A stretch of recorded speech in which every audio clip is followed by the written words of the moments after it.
শুভেচ্ছা। শুরু হলো সব খবর, কম সময় সব খবর একসাথে। আগামী 1 ঘন্টার মধ্যে সব ধরনের খবর আপনাদেরকে জানাবো। চেষ্টা করব খবরটা খুব বড় না করতে আর দ্রুততার সাথে বলতে, যাতে করে সব আপডেট এই 1 ঘন্টায় জেনে যেতে পারেন। নিয়মিত আয়োজন জুড়ে নুসরাত বৃষ্টি সবাইকে স্বাগত জানাচ্ছে। ঝিনাইদহ 4 আসনের সংসদ সদস্য আনোয়ারুল আজিম আনারকে হত্যা করতে আগেও 2বার পরিকল্পনা করেছিল খুনিরা এবং তৃতীয়বার এসে তারা সফল হয়েছে। হত্যার আগে অশ্লীল ছবি তুলে ব্ল্যাকমেইল করার পরিকল্পনাও ছিল তাদের। রিমান্ডে আসামিরা এসব চাঞ্চল্যকর তথ্য দিয়েছে বলে ডিবি জানিয়েছে।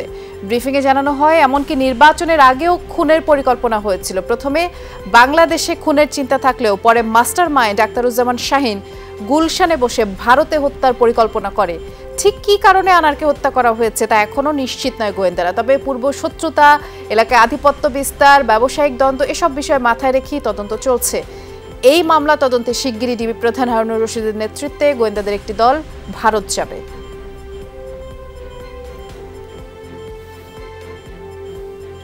তাকে প্রথম কিন্তু তারা হত্যাটা করবে না। প্রথম তাকে হানি টেপের মতোই তাকে মানে ভয় দেখাবে, তাকে নোট ছবি, তার যে নোট ছবিটা তারা তুলে এই ছবিটা দিয়ে তাকে 2 দিন ব্ল্যাকমেল করবে। অর্থাৎ তার কাছ থেকে, তার ইন্ডিয়া যে বন্ধুবান্ধব তাদের কাছ থেকে অথবা বাংলাদেশ থেকে হুন্ডির মাধ্যমে টাকাটা নিয়ে আসবে শাহীন। এ ব্যাপারে আমরা বিস্তারিত আপডেট জানবো। দেখতে পাচ্ছি আমাদের কলকাতার সহকর্মী সুকান্ত চট্টোপাধ্যায় অপেক্ষা করছেন। কি আপডেট আছে আপনার কাছে সুকান্ত? আজও তো বেশ লম্বা সময় ধরেই তল্লাশি অভিযান চলেছে। মরদেহের যেই খণ্ডাংশ তার খোঁজ মিলল কিনা জানাবেন।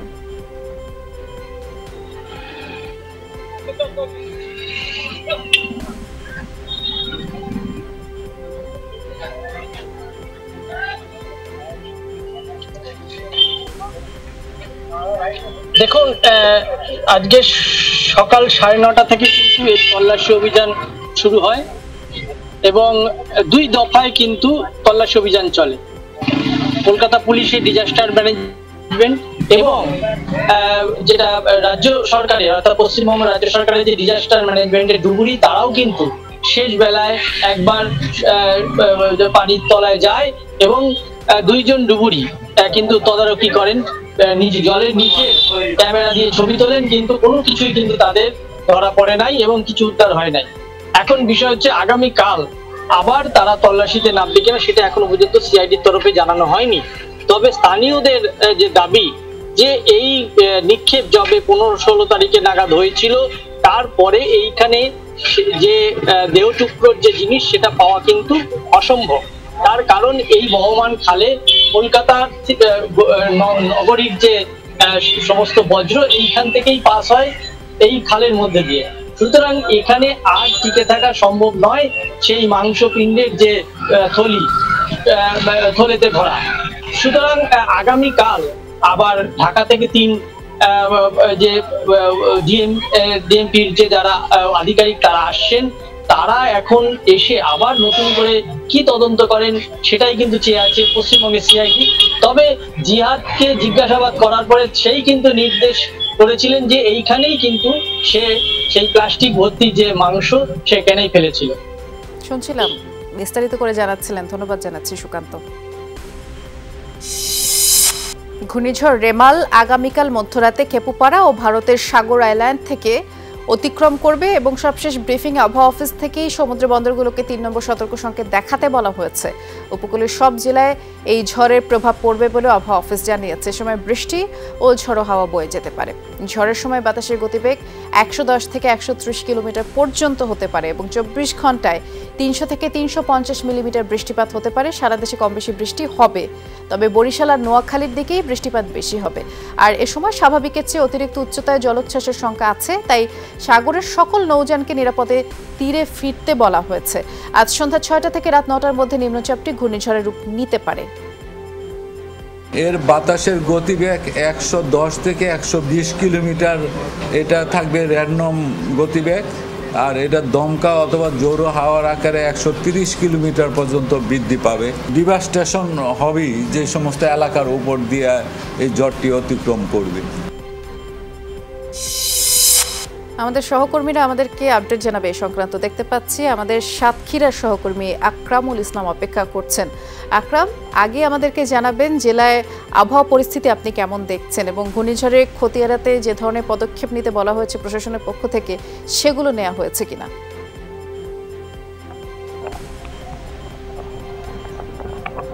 আবহাওয়া পরিস্থিতি বর্তমানে একেবারেই কিন্তু স্বাভাবিক, তবে দুপুরের দিকে কিছুটা মেঘ উপকূলীয় অঞ্চলের উপর দিয়ে বয়ে গেছে। বর্তমানে সেটি কিন্তু এখন নেই।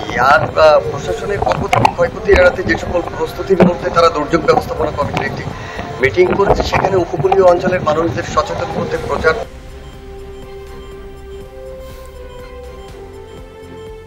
সচেতন করতে যে মাইকিং করা হয় কিংবা প্রশাসনের পক্ষ থেকে যে ধরনের পদক্ষেপ নেওয়া হয় সেটি নেওয়া হয়েছে, যেমনটি আপনার মাধ্যমে আমরা শুনবার চেষ্টা করছিলাম। পটুয়াখালীতে যাচ্ছি, আমাদের সহকর্মী জাকারিয়া হৃদয় সেখানে অপেক্ষা করছেন। দেখে মনে হচ্ছে যে বৃষ্টি শুরু হয়েছে কিংবা হবে এরকম একটি অবস্থা। ঘূর্ণিঝড় মোকাবেলায় প্রস্তুতির কি অবস্থা দেখছেন আমাদেরকে একটু জানাবেন হৃদয়।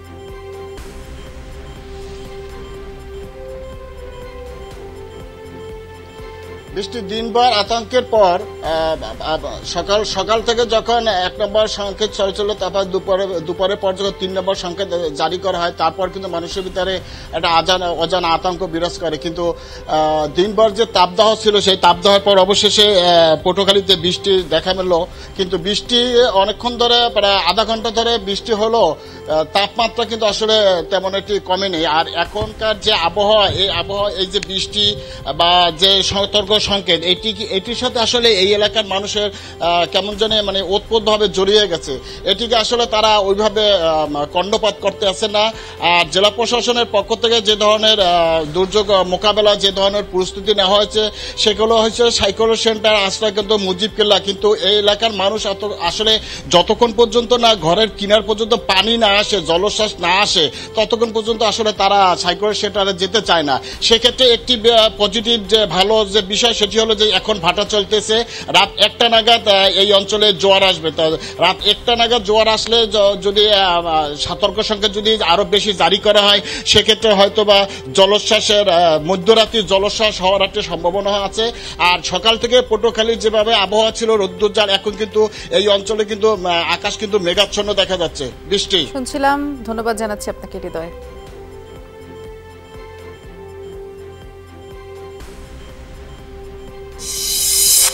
এই ঘূর্ণিঝড়ের আঘাতে ক্ষতিগ্রস্ত হতে পারে কক্সবাজার থেকে সাতক্ষীরা পর্যন্ত উপকূলীয় অঞ্চল এবং ভূমিধস হতে পারে পাহাড়ি এলাকায়, এমন শঙ্কার কথাই জানিয়েছেন দুর্যোগ ব্যবস্থাপনা ও ত্রাণ প্রতিমন্ত্রী মোহাম্মদ মহিবুর রহমান। দুপুরে সচিবালয়ে ঘূর্ণিঝড় পরিস্থিতি নিয়ে আন্তঃ মন্ত্রণালয়ের প্রস্তুতিমূলক সভা শেষে এই সতর্ক বার্তা দিয়ে তিনি বলেছেন, ঘূর্ণিঝড়ের সময় 7 থেকে 10 ফুট জলোচ্ছ্বাসের আশঙ্কাও রয়েছে, আর সাথে প্রচুর বৃষ্টিপাতের সম্ভাবনা তো আছেই। রোববার ভোর থেকে ঝড় আঘাত হানতে পারে উল্লেখ করে প্রতিমন্ত্রী জানিয়েছেন, ঘূর্ণিঝড় রেমাল কাল সন্ধ্যায় পুরোপুরি আঘাত হানতে পারে এবং প্রতিনিয়ত এই ঝড়ের গতিপথ পাল্টাবে এবং সেই অনুযায়ী আজ রাতে 10 নম্বর মহাবিপদ সংকেত দেয়া যেতে পারে বলেছেন। দুর্যোগ মোকাবেলায় প্রস্তুত আছে মন্ত্রণালয়। উপকূলে 4000 আশ্রয় কেন্দ্র এবং 80,000 স্বেচ্ছাসেবকও প্রস্তুত রয়েছেন।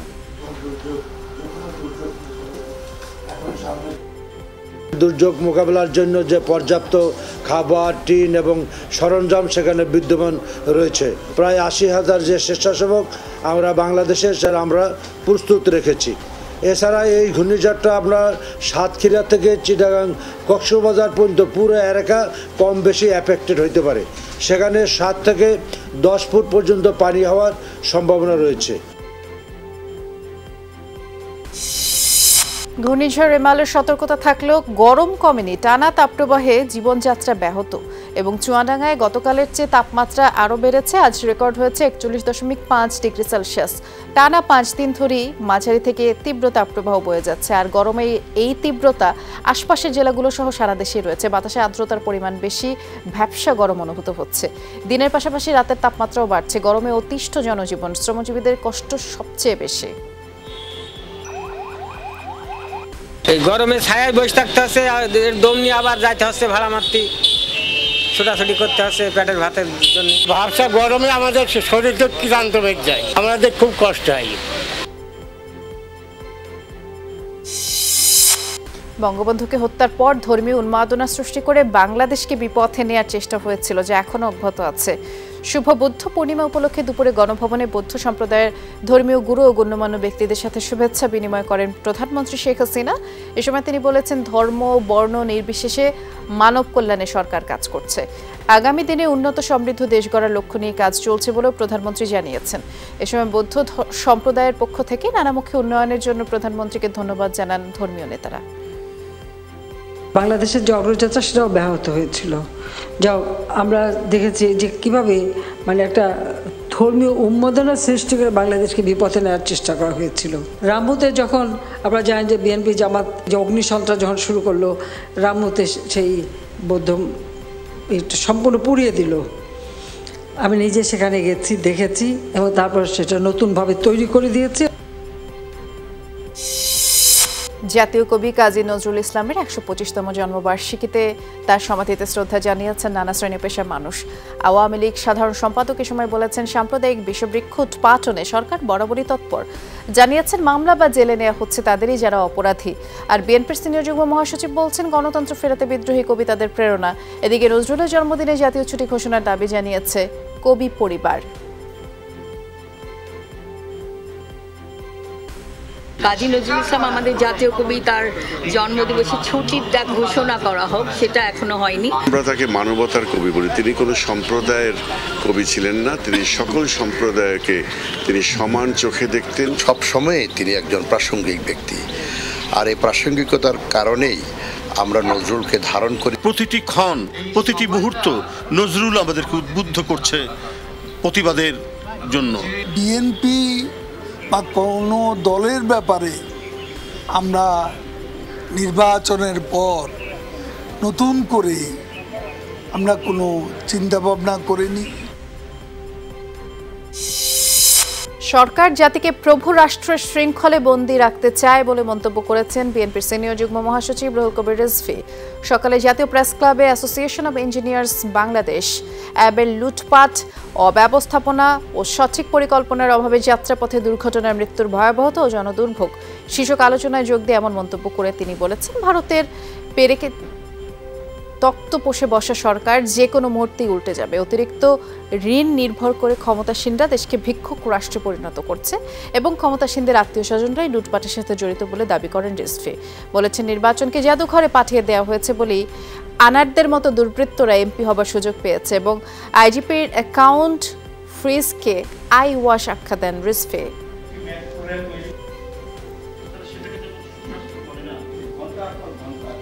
গোটা জাতিকে প্রভুদের কাছে একটা চিরস্থায়ী শৃঙ্খলের মধ্যে বেঁধে রাখতে চাচ্ছেন। একজন এখানে বলেছেন, অর্থনৈতিকভাবে, সাংস্কৃতিকভাবে, রাজনৈতিকভাবে আমাদের যে স্বাধীনতা, আমাদের যে সার্বভৌমত্ব, সেটাকে আজকে হরণ করার প্রচেষ্টা চালাচ্ছেন। দেশের রিজার্ভ সংকটের কারণে সরকার আগামী 1 বছরও টিকতে পারবে না বলে মন্তব্য করেছেন নাগরিক ঐক্যের সভাপতি মাহমুদুর রহমান মান্না। সকালে জাতীয় প্রেস ক্লাবে বিএনপি চেয়ারপারসন খালেদা জিয়া সহ নেতাকর্মীদের বিরুদ্ধে দায়ের করা মিথ্যা মামলা প্রত্যাহার ও নিঃশর্ত মুক্তির দাবিতে জাতীয়তাবাদী মোটর চালক দলের প্রতিবাদী অবস্থান কর্মসূচিতে যোগ দেন মান্না। বলেছেন, দেশের অর্থনৈতিক ও রাজনৈতিক সংকটে মানুষ রাজপথে নেমে আসবে। স্যাংশন ঠিকমতো হলে শুধু সাবেক সেনার প্রধান নয়, রাষ্ট্রপতি সরকার প্রধানের বিরুদ্ধেও নিষেধাজ্ঞা আসবে। কারা সরকার প্রধানের কাছে পার্বত্য এলাকা চেয়েছে তা প্রকাশ করার দাবি জানিয়েছেন মাহমুদুর রহমান মান্না।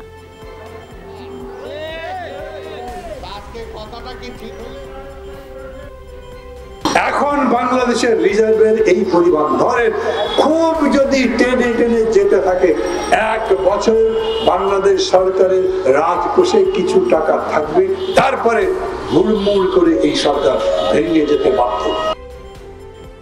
প্রথম 2 ম্যাচ হেরে সিরিজ হার নিশ্চিত করা বাংলাদেশ কি ধবল ধোলাই এড়াতে পারবে?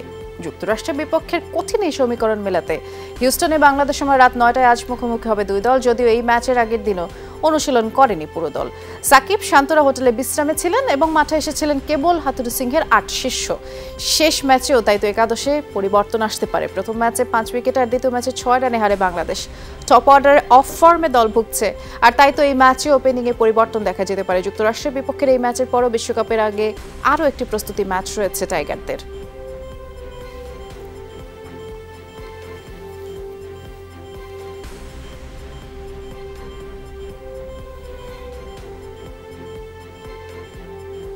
অনেক নাটকীয়তার পর অবশেষে বাবর আজমের নেতৃত্বে আসন্ন টি-20 বিশ্বকাপের জন্য স্কোয়াড ঘোষণা করেছে পাকিস্তান, যেখানে কোনো রিজার্ভ ক্রিকেটার রাখেনি পাকিস্তান। বাবর আজমের নেতৃত্বাধীন দলটিতে তেমন কোনো চমক নেই। কাঙ্ক্ষিত ক্রিকেটারদের নিয়েই বিশ্বকাপ খেলতে যাচ্ছে 2009-এর বিশ্ব চ্যাম্পিয়নরা। শাহিন শাহ আফ্রিদি, নাসিম শাহ, মোহাম্মদ রিজওয়ান ও ফখর জামানের সাথে স্কোয়াডে আছেন অবসর ভেঙে ফেরা মোহাম্মদ আমির, ইমাম ওয়াসিমের মতো তারকারা। এছাড়া প্রথমবারের মতো টি-20 বিশ্বকাপ খেলার ডাক পেয়েছেন সাইম আইয়ুব, ওসমান খান, আজম খান, আব্বাস আফ্রিদি। আগামী 7 জুন নিজেদের প্রথম ম্যাচে স্বাগতিক যুক্তরাষ্ট্রের বিপক্ষে খেলবে বাবরের দল। এরপর 9 জুন চিরপ্রতিদ্বন্দ্বী ভারত, 12 জুন কানাডা, 16 জুন আয়ারল্যান্ডের বিপক্ষে গ্রুপ পর্বে পাকিস্তানের শেষ ম্যাচ। স্মুথ শেভিং এর জন্য শুধুমাত্র কুল, নাথিং এলস। আইপিএলের দ্বিতীয় কোয়ালিফায়ারে রাজস্থান রয়্যালসকে 36 রানে হারিয়ে ফাইনালে সানরাইজার্স হায়দ্রাবাদ। টস হেরে ব্যাট করতে নেমে শুরুতেই মারকুটে ব্যাটার অভিষেক শর্মাকে হারায় হায়দ্রাবাদ। এরপর 42 রানে জুটি করেন ট্রাভিস হেড ও রাহুল ত্রিপাঠী। এরপরে একাই লড়তে থাকেন ক্লাসেন। সন্দীপের বলে বোল্ড হওয়ার আগে 34 বলে 50 রান করেন তিনি। শেষ দিকে শাহবাজের 18 রানে হায়দ্রাবাদের সংগ্রহ দ্বারা 175 রান, 176 রানের লক্ষ্যে পাওয়ার প্লেতে ভালো শুরু করে রাজস্থান। 6 ওভারে 1 উইকেট হারিয়ে তোলে 51 রান। তবে 21 বলে 42 রান করে যশস্বী জয়সওয়াল ফিরে গেলেই থেমে যায় রানের চাকা। 1 উইকেটে 65 রান থেকে 92 রান তুলতেই 6 উইকেট হারায় রাজস্থান। রোববার চেন্নাইয়ের চিদম্বরম স্টেডিয়ামে ফাইনালে সানরাইজার্স হায়দ্রাবাদের মুখোমুখি হবে কলকাতা নাইট রাইডার্স। বাংলাদেশ একসময় অস্ত্র চোরাচালানের রুট হিসেবে ব্যবহার হতো। আওয়ামী লীগ ক্ষমতায় এসে তা বন্ধ করে দিয়েছে বলে জানিয়েছেন প্রধানমন্ত্রী শেখ হাসিনা। অস্ত্র চোরাচালানের মামলায় সাজাপ্রাপ্ত তারেক রহমান বিদেশে বসে দেশে আগুন সন্ত্রাস চালাচ্ছে বলেও মন্তব্য করেন তিনি। সকালে বঙ্গবাজার নগর পাইকারি বিপণী বিতান সহ বিভিন্ন উন্নয়ন প্রকল্পের ভিত্তিপ্রস্তর স্থাপন অনুষ্ঠানে এসব কথা বলেছেন প্রধানমন্ত্রী। বঙ্গবাজারের ব্যবসায়ীদের নতুন ভবনে ব্যবস্থা করে দিতে সরকার সহায়তা করবে বলেও তিনি জানিয়েছেন। মানুষ খুন করা, আগুন দিয়ে মানুষকে পোড়ানো, এইসব কাজ করে বেড়ায়। আওয়ামী লীগ সরকার এসে এই বাংলাদেশকে এই অস্ত্র চোরা কারবারির যে রুট সেটা আমরা বন্ধ করেছি। ভারতে উলফা থেকে শুরু করে যেখানে যেখানে যারা অস্ত্র সাপ্লাই দিল সেগুলো আমরা বন্ধ করেছি। তাদেরও যাদের শান্তি আছে, তাদের ওই 7 সিস্টার সেই ব্যবস্থাটি কিন্তু আওয়ামী লীগ করেছে। এটা সব থেকে বড় কাজ। ডাক্তাররা অপ্রয়োজনীয় ওষুধ লিখছেন কিনা তা নজর রাখতে প্রেসক্রিপশন অডিট শুরু করতে যাচ্ছে স্বাস্থ্য অধিদপ্তর। ঢাকা বিশ্ববিদ্যালয়ের স্বাস্থ্য অর্থনীতি ইনস্টিটিউট আয়োজিত এক সেমিনারে বিষয়টি জানিয়েছেন স্বাস্থ্য অধিদপ্তরের অতিরিক্ত মহাপরিচালক ডাক্তার আহমেদুল কবির। প্রেসক্রিপশনে ওষুধের ব্র্যান্ডের নামের বদলে জেনারিক নাম লেখা নিয়েও পাল্টাপাল্টি প্রতিক্রিয়া উঠে আসে সেমিনারে। ম্যাক্সিমাম জায়গায় রেজিস্টার্ড ফার্মাসিস্ট নাই, তাহলে এই যে জেনেরিক নেমটা লেখা হলো, কোয়ালিটি প্রোডাক্টটা তাহলে কে দিবে? যত ডাক্তার যত প্রফেসর বাইরে যায় 99% যায় ওষুধের কোম্পানির পয়সায়। 280 থেকে 290টা ওষুধ কিনে সরকার, এবং এগুলো যদি টোটালি বিনা পয়সায় জেনেরিক নামে দেওয়া হয়, সাধারণ মানুষের ঘাট থেকে 10 থেকে 12,000 কোটি টাকার বোঝা এক ধাক্কায় নেমে যাবে। প্রেসক্রিপশন অডিট এটা নিয়ে স্বাস্থ্য মন্ত্রণালয় এবং স্বাস্থ্য অধিদপ্তর কাজ করছে। আমার মনে হয় যে সিএমই নিয়েও কাজ করছে, মেডিকেল এডুকেশন, এই পুরো জিনিসগুলি আমরা দেখছি। শিক্ষার্থীরা আসছে না, এ কারণে এখনো ভর্তি প্রক্রিয়া শেষ করতে পারেনি বেশ কয়েকটি বেসরকারি মেডিকেল কলেজ। রাজধানীর সিডাপ মিলনায়তনে এক অনুষ্ঠানে জ্যেষ্ঠ চিকিৎসকরা বলেছেন, প্রাইভেট কলেজগুলো দীর্ঘদিন ধরে চললেও এর অনেকগুলোই মানসম্মত নয়, অভিজ্ঞ শিক্ষকের ঘাটতি আছে। জানিয়েছেন মেধাবীদের বাদ দিয়ে বেশি টাকায় কম মেধাবীদের ভর্তির সুযোগ বন্ধেই চালু হয় অটোমেশন পদ্ধতি। এছাড়া ইউরোপ আমেরিকায় দেশীয় সার্টিফিকেটের গ্রহণযোগ্যতা কমে যাওয়ার কারণে শিক্ষার্থী কমছে। প্রাইভেট মেডিকেল কলেজ অ্যাসোসিয়েশন এজন্য ভর্তি প্রক্রিয়াকে দুষছে, তবে অটোমেশন প্রক্রিয়াকে দায়ী মানতে নারাজ স্বাস্থ্য প্রতিমন্ত্রী রোকেয়া সুলতানা। বেসরকারি মেডিকেল কলেজগুলোকে বরং মানোন্নয়নে মনোযোগী হতে তিনি বলেছেন। দেখা যাচ্ছে ছাত্রছাত্রী মিলছে না এবং পোর্টাল ওপেন করে দিতে হয়েছে। তো সুতরাং মেইন যে লক্ষ্য ছিল সেটা তো পূরণ হচ্ছে না, বরঞ্চ ওয়ার্স সিচুয়েশন। আমরা আলোচনা শুরু করছি যে কম্পিটিটিভ মার্কেটে টিকে থাকতে গেলে কোয়ালিটির কোনো বিকল্প নেই। তারা কিন্তু কিছু একটা টাকা দিয়ে জ্ঞান অর্জন করতে আসে, সেই কোয়ালিটিটা কেমন এটা কিন্তু মানুষ বুঝতে চেষ্টা করে। কোয়ালিটি মেনটেন না করলে কারো কোনো কাজ করা উচিত না, সে যে সাবজেক্টেরই হোক না কেন। সত্যি কি অটোমেশনের জন্য ছাত্র কম, না অন্য কোনো কারণ আছে? এটা আমাদের তলিয়ে দেখা উচিত। বিশ্বে প্রথমবারের মতো আয়োজিত হতে যাচ্ছে আর্টিফিশিয়াল ইন্টেলিজেন্স এআই অলিম্পিয়াড। বুদ্ধিমত্তা ভিত্তিক এই আন্তর্জাতিক প্রতিযোগিতার প্রথম আসরে অংশ নেবে বাংলাদেশ এবং প্রতিযোগিতার অভূতপূর্ব সাড়ায় আশাবাদী আয়োজকরা।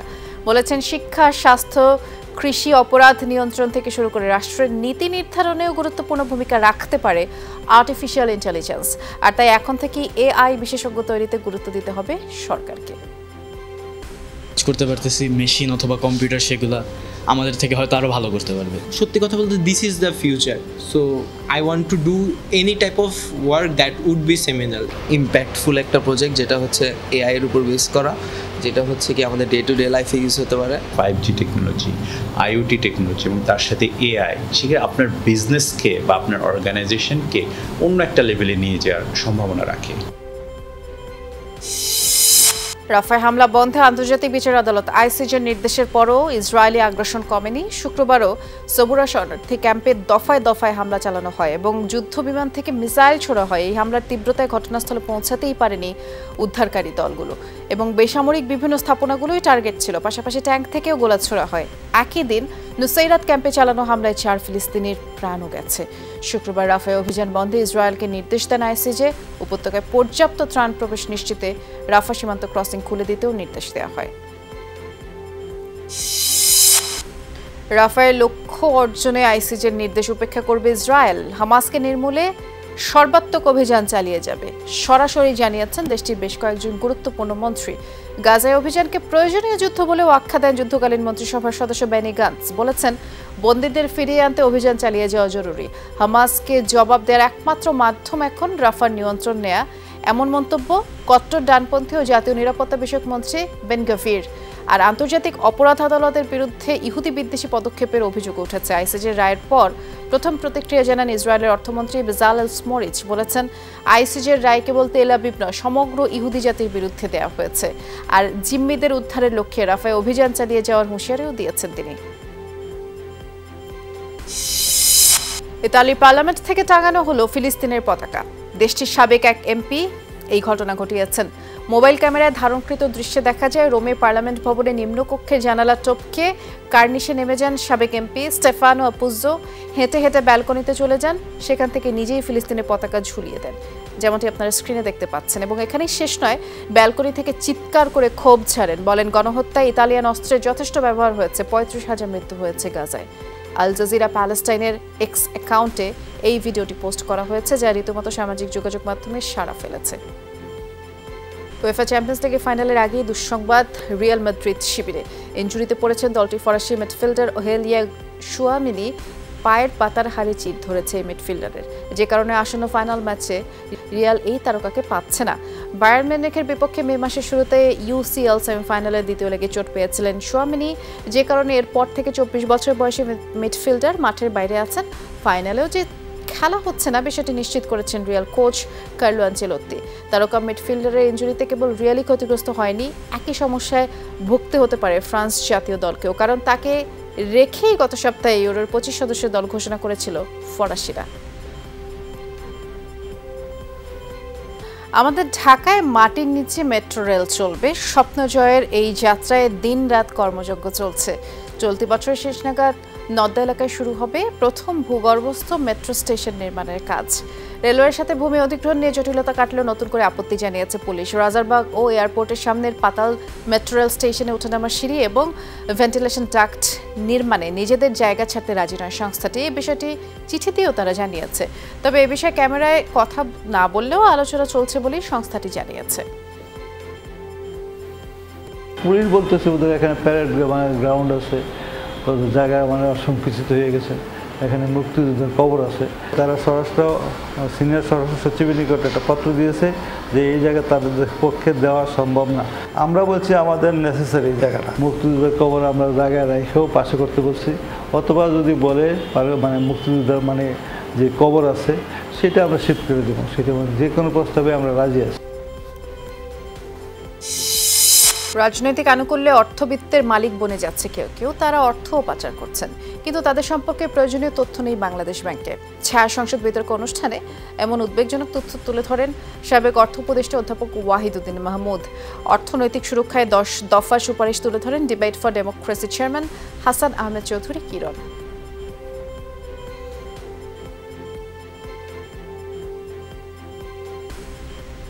সরকারের আনুকূল্যে বিশেষ সুবিধা পেয়ে যে রাতারাতি বড় হয়ে যান এবং পৃথিবীর বিলিয়নারদের মধ্যে নাম লিখিয়ে ফেলেন, সেটাতে সমস্যা আছে। আমাদের বাংলাদেশ ব্যাংক থেকে সঠিক তথ্যপাত্র আমার সাংবাদিক বন্ধুরা না নিয়ে আসতে পারে, তাহলে কি আমরা আমাদের জনগণকে অবহিত করতে পারবো? সরকারকে তার ভুল কি আমরা ধরে দিতে পারবো? কোনো সাংবাদিক বন্ধু তো নিজের ব্যক্তির স্বার্থের জন্য সেখানে গিয়ে কোনো তথ্যপাত্র নিতে চায় না। মানি লন্ডারিং এর অভিযোগ দেরিতে আসায় অপরাধীদের বিরুদ্ধে ব্যবস্থা নিতে দুদককে বেগ পেতে হচ্ছে বলে অভিযোগ করেছেন দুদক চেয়ারম্যান মঈনুদ্দিন আব্দুল্লাহ। বলেছেন, মানি লন্ডারিং এর 6 মাস পরে দুদককে প্রতিবেদন আকারে অবহিত করেই বাংলাদেশ ব্যাংক তখন কিছুই আর করার থাকে না দুদকের। দুপুরে প্রেস ক্লাবে দুর্নীতি দমনে নাগরিকদের ভূমিকা শীর্ষক এক আলোচনা সভায় দুদক চেয়ারম্যান এই কথা বলেছেন। শুধু সরকারি কর্মকর্তা কর্মচারী নয়, অন্য পেশার মানুষের দুর্নীতিও খুঁজে বের করার তাগিদ দেন দুদক চেয়ারম্যান। এ সময় দুদকে কর্মরতদের সম্পদের হিসাব 2 বছর পর পর প্রকাশ করার দাবি জানিয়েছেন human rights and piece for Bangladesh. বিভিন্ন দপ্তরের অডিটিং সিস্টেম আছে না, তারা তো অডিট করে, যেগুলি লোন দেওয়া হয় অডিট করে। কোথাও আসে যখন খেলাপি হয়ে যায় তখন জানা যায়। এর আগে কারা জানতে পারে যখন লোনগুলি প্রসেস হয়, দেওয়া হয়? দুর্নীতি রেখে দেশের উন্নয়ন করা সম্ভব না, এবং উন্নয়ন হলেও এটা টেকসই হবে না। চলতি মাসে 360 কোটি টাকার ক্ষতি হয়েছে প্রান্তিক পর্যায়ের ডিম উৎপাদনকারীদের, অথচ দাম বাড়িয়ে দিয়ে বাজার থেকে 60 কোটি টাকা হাতিয়ে নিয়েছে কর্পোরেট কোম্পানি। ডিম সিন্ডিকেট ও কর্পোরেট প্রতিষ্ঠানে দৌরাত্ম্য বন্ধের দাবিতে আয়োজিত সংবাদ সম্মেলনে এসব তথ্য জানিয়েছে পোল্ট্রি অ্যাসোসিয়েশন। বলছে, বাজারে নৈরাজ্য চললেও নীরব ভূমিকা পালন করছে প্রাণী সম্পদ বিভাগ।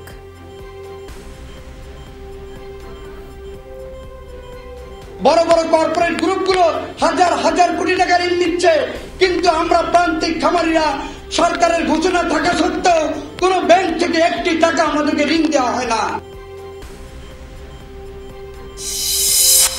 কাঁচামরিচের বাজারে অস্থিরতা দেখা দিয়েছে। রাজধানীতে প্রতি কেজির দাম উঠেছে 220 টাকা, অথচ 3 সপ্তাহ আগেও এর দাম ছিল 100 থেকে 120 টাকা।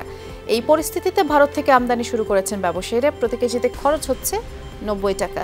তবে এর প্রভাব রাজধানীতে পড়েনি, বাড়তি দরেই কিনতে হচ্ছে ক্রেতাদের। হিলি স্থলবন্দর দিয়ে ভারত থেকে কাঁচামরিচ আসছে এবং বৃহস্পতিবার সন্ধ্যায় প্রথম চালান আসে, বিকেলে আরও চালান আসার কথা রয়েছে। আমদানিকারকরা জানিয়েছেন, প্রতি টনের আমদানি মূল্য $200 পড়লেও শুল্কায়ন করা হচ্ছে $500 দাম ধরে। এতে করে প্রতি কেজি আমদানি শুল্ক 34 টাকা পড়ছে। অনেক ব্যবসায়ী আমদানি অনুমতিপত্র চেয়েছেন। দোকানিরা বলছেন, গ্রীষ্মকালে সরবরাহ কম থাকে আর গাছ শুকিয়ে যাওয়ায় ফলন কম হয়। এ সময় বাজার স্থিতিশীল রাখতে আমদানি করেন ব্যবসায়ীরা। বন্ধ হয়ে গেল মালদ্বীপের শ্রমবাজার। সর্বোচ্চ কর্মী নিয়োগের কোটা পূর্ণ করেছে বাংলাদেশ, তাই নতুন করে কোনো কর্মী ভিসা পাচ্ছে না। এতে করে ভোগান্তিতে পড়েছেন দালালের হাতে টাকা দিয়ে ভিসার অপেক্ষায় আছেন যারা। বিদেশি কর্মী নিয়োগের ক্ষেত্রে বাড়তি সতর্কতা অবলম্বন করে মালদ্বীপের গত সরকার। একক দেশ থেকে 1 লাখের বেশি কর্মী না নেওয়ার আইন রয়েছে দেশটিতে, আর তাই বাংলাদেশ থেকে নতুন কর্মী ভিসা পাচ্ছেন না। তবে দেশটির নতুন সরকার এটি পর্যালোচনা করছে। 22 মে বিজ্ঞপ্তি জারি করে মালদ্বীপের বাংলাদেশ হাইকমিশন বলা হয়েছে, মালদ্বীপ সরকার বাংলাদেশি কর্মীদের জন্য ভিসা প্রদান বন্ধ রেখেছে, তবে কোটা বাড়ানো ও ভিসা চালু করতে হাইকমিশন চেষ্টা করছে। তিস্তার সাথে অনেক নদীর সংযোগ বিচ্ছিন্ন করে বহু শাখার নদীকে হত্যা করেছে পানি উন্নয়ন বোর্ড। এমন মন্তব্য করেছেন বাংলাদেশের ওয়ার্কার্স পার্টির সভাপতি রাশেদ খান মেনন। ঢাকা রিপোর্টার্স ইউনিটির নসরুল হামিদ মিলনায়তনে অভিন্ন নদীর পানি বন্টন, প্রেক্ষিত পদ্মা ও তিস্তা শীর্ষক আলোচনা সভায় মেনন বলেছেন, জলঢাকা উপজেলার শৈলমারীতে ঘাঘটের মুখ বন্ধ করে দিয়েছে পানি উন্নয়ন বোর্ড, যার কারণে ঘাঘটের শাখা শ্যামাসুন্দরী, শালামারা এবং আলাইয়ের আজ মরণ দশা। আরও বললেন, ভারতের গজলডোবায় নির্মিত ব্যারাজ তিস্তার প্রবাহকে বন্দী করে রেখেছে এবং গজলডোবার উজানে সিকিমে নির্মিত হয়েছে 31টি জলবিদ্যুৎ প্রকল্প। রাশেদ খান মেনন বলেছেন, পশ্চিমবঙ্গ সরকার তিস্তা ব্যারেজ প্রকল্পের আওতায় আরও 3টি খাল খননের পরিকল্পনা হাতে নিয়েছে, যা বাস্তবায়িত হলে ধরলা সহ রংপুর বিভাগের আন্তঃসীমান্ত সব নদী বিরান ভূমিতে পরিণত হবে। শুধু খরাকালে নয়, সম্পূরক সেচের কাজে এবং বর্ষাকালেও তিস্তায় পানি থাকবে না। তোমাকে আমি পানি দেবো না, তোমার খাল আমি খনন করে দেবো, তাহলে আমার এই খাল মানে খনন করে তোমাকে আমি নদী খনন করে দেবো, তার অর্থায়ন করব, এটা তখন কি দাঁড়ায় এসে? এটা আসলে দাঁড়ায় সেই গরু মেরে জুতাদের অবস্থা। ইনফোকম ঢাকার 2 দিনব্যাপী প্রযুক্তি বিষয়ক সম্মেলনের শেষ দিন আজ সকালে রাজধানীর একটি অভিজাত হোটেলে শুরু হয় সম্মেলনটি 7ম আসর। এবারের প্রতিপাদ্য প্রযুক্তি ও নেতৃত্বের মাধ্যমে বাংলাদেশের বৃদ্ধি ও মানুষের জীবনযাপনকে সহজ করা। আয়োজনে উপস্থিত ছিলেন তথ্য সম্প্রচার প্রতিমন্ত্রী মোহাম্মদ আলী আরাফাত। বলেছেন, তিনি প্রযুক্তির ইতিবাচক ও নেতিবাচক দিকগুলো তুলে ধরেন। আর প্রতি বছর ভারতের আনন্দবাজার পত্রিকার আয়োজনে এই সম্মেলনটি অনুষ্ঠিত হয়। চলতি বছরের আয়োজনে সহযোগিতা করছে SAARC, chamber of commerce and industry ও ডেইলি স্টার। আওয়ামী লীগের যুগ্ম সাধারণ সম্পাদক মাহবুবুল আলম হানিফ বলেছেন, বিশ্বকবি রবীন্দ্রনাথ ঠাকুর বাঙালির কবি, বাংলার কবি, বাঙালি সত্তার বিকাশ ঘটাতে মুখ্য ভূমিকা রেখেছেন তিনি। বাঙালি সমাজ গঠনেও বিশেষ অবদান ছিল তার। সকালে আইইবি রমনা মিলনায়তনে কবিগুরুর 163তম জন্মবার্ষিকী উপলক্ষে বঙ্গীয় সাহিত্য সংস্কৃতি সংসদ আয়োজিত শ্রদ্ধার্ঘ্য সভা অনুষ্ঠানে প্রধান অতিথি ছিলেন হানিফ। তিনি বলেছেন, রবীন্দ্রনাথ ঠাকুর শুধু কবি বা সাহিত্যিক ছিলেন না, তার ছিল দেশপ্রেম, মানবপ্রেম। কবিগুরুর সাহিত্য চর্চায় বারবার সেটি ফুটে উঠেছে বলেও মন্তব্য করেন হানিফ। এই অনুষ্ঠানে আরও বক্তব্য রাখেন কুষ্টিয়া ইসলামী বিশ্ববিদ্যালয়ের সাবেক প্রফেসি অধ্যাপক শাহিনুর রহমান। 17তম ঢাকা মোটর শোয়ে গ্লোবাল ব্র্যান্ড ওমোরা ও জাইকোর 3টি নতুন অত্যাধুনিক মডেলের গাড়ি উন্মোচন করেছে Asian motor specs limited. SUV সেগমেন্টের নতুন গাড়ি 3টি অত্যাধুনিক ফিচার ও আকর্ষণীয় ডিজাইন সম্পন্ন। এই মডেল 3টি হল জাইকো J7, ওমোডা C5, ওমোডা E5 এবং এই শোতে উপস্থিত ছিলেন এশিয়ান মোটর স্পেক্সের ব্যবস্থাপনা পরিচালক দেওয়ান সাজিদুর রহমান। গ্রাহকদের জন্য নতুন 3টি ইলেকট্রিক ভেহিকেল উন্মোচন করতে পারে তিনি সন্তুষ্টর কথাও জানিয়েছেন। ভারতে শেষ হলো লোকসভা নির্বাচনের 6ষ্ঠ দফার ভোট গ্রহণ। স্থানীয় সময় সকাল 7টায় ভোটাভুটি শুরু হয়। এ দফায় ভারতের 6টি রাজ্য ও কেন্দ্রশাসিত 2টি অঞ্চলে 58 আসনে ভোট গ্রহণ হয়। আর এসব আসনে প্রতিদ্বন্দ্বিতা করছেন 889 জন প্রার্থী। লড়াইয়ে আছেন মেহবুবা মুফতি, মানিকা গান্ধী, কানহাইয়া কুমার, মনোজ তিওয়ারির মতো হেভি ওয়েট প্রার্থী।